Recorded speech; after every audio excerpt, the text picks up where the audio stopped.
ಅಸಾಧ್ಯವಾದ ಕೋಟೆ ನಾಡು, ಕೋಟೆ ನಾಡು, ಗಂಡು ಮೆಟ್ಟಿದ ನಾಡು.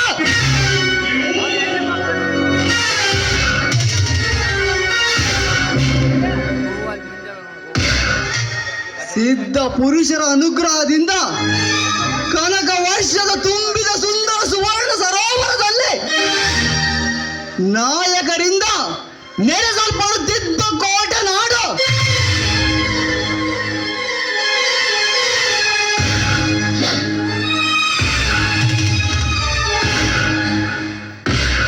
ಶ್ರೀ ಕಣ್ವ ಮಹರ್ಷಿ ತಮ್ಮ ತಪಸ್ಸಾಮರ್ಥ್ಯದಿಂದ ರಚಿಸಲ್ಪಟ್ಟಿರುವ ಧರ್ಮ ಮಂದಿರ.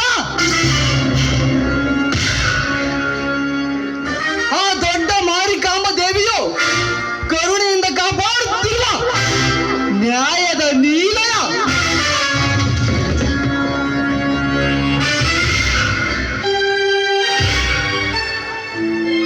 ತಾಯೇ ಮಾರಿಕಾಂಬೆ, ಇಂತಹ ನಾಡಿನಲ್ಲಿ ಇಂದು ಎಂತಹ ಕೆಟ್ಟ ಪರಿಸ್ಥಿತಿ ಬಂದಿದೆ ನೋಡಮ್ಮ ಮಾರಿಕಾಂಬೆ.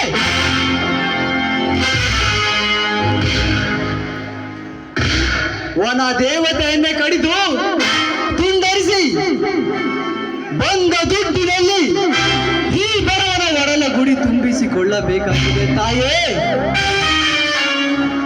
ಇದು ಯಾವ ಪ್ರಾರಬ್ಧ ಕರ್ಮವೋ? ಅಂದು ಬರಗಾಲ ಬವಣೆಯ ಪ್ರವಾಹ ಪ್ರಳಯ ಇವೆರಡರ ಮಧ್ಯೆ ಬಿದ್ದು ಒದ್ದಾಡಬೇಕಾಗಿದೆ ಈ ಧರೆಯಲ್ಲಿ ಈ ಮಾನವ. ಹೀಗಾಗಿ ಈ ಸಮಾಜದಲ್ಲಿ ಇಂಥ ಕೆಟ್ಟ ದಾರಿ ಹಿಡಿಯಬೇಕಾಗಿದೆ ತಾಯೇ.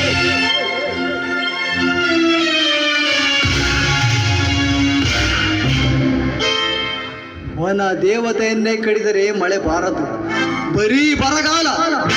ಸಸಿ ನೆಟ್ಟ ಅರಣ್ಯ ಪ್ರದೇಶವನ್ನಾಗಿ ಮಾಡಿದರೆ ಮಳೆ ಬಂದು ತುಂಬಿ ಉಕ್ಕಿ ಹರಿಯುತ್ತವೆ ನದಿ ಪಾಸ್ಗಳು.